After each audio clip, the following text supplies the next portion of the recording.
Ni President William Ruto uria umuthi ucemanĩtie na Prime Minister wa Japan Shigeru Ishiba muthenya umwe mbere ya kwambĩrĩria gwa kĩgomano gĩa kĩwonjoria gĩa TICAD. President Ruto oya mweke uyu kwarĩrĩria bũrũri wa Kenya akiuga thirikari ya bũrũri wa Japan kuregeria mĩtaratara ya wendia wa indo gũkũ kuma Kenya.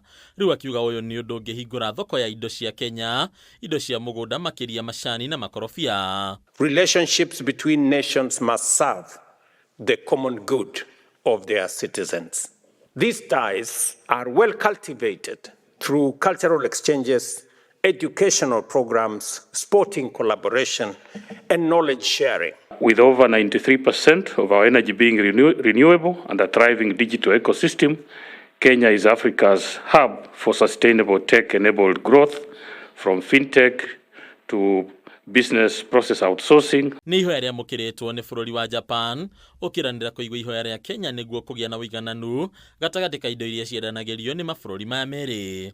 Whether it's Africa or Asia, we work together with local people. We smile and laugh and cry and work hard and sweat with local people. That's our policy when we collaborate and support the African people, and we will continue that stance. President William Ruto nwendekithĩtie ũnyitanĩri wa mabũrũri maya merĩ harĩ kwagĩrithia ũrĩmi bũrũri wa Kenya ũgĩtanya kũgunĩka na tabarĩra cia ũthii wa na mbere ũrĩmi-inĩ makĩria harĩ ũhũthĩri wa bataraitha na ũrĩmi wa maĩ. Japan is today Kenya's third largest source of foreign direct investment, contributing over $205 million in 2024 alone.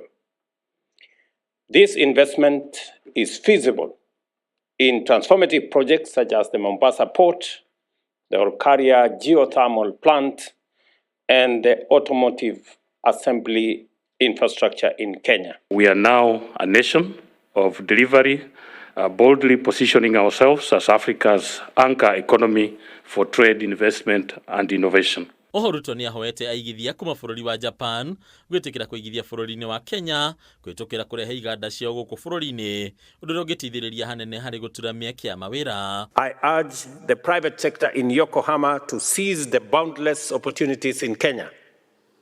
Our relationship must rise to a level high enough that fully harnesses the opportunities that exist in both countries. Our export processing zones and special economic zones provide world-class benchmarks for investors. Ũnyitanĩri ũngĩ ũrĩa wendekithĩtio nĩ harĩ ũrĩmi wa mũcere, bũrũri wa Japan ũkĩranĩra kũhũra njeki ũrĩmi wa mũcere mwena wa Hero. I heard the Prime Minister of Japan mention that you have challenges of rice. We believe there is an opportunity for us to contribute to rice production globally. And therefore, leveraging on Japanese technology, Japanese expertise with Kenyan and African assets of land, of human capital, we can together solve the problem of food globally. Hari ni Kameme TV, Bataru wa Mwage.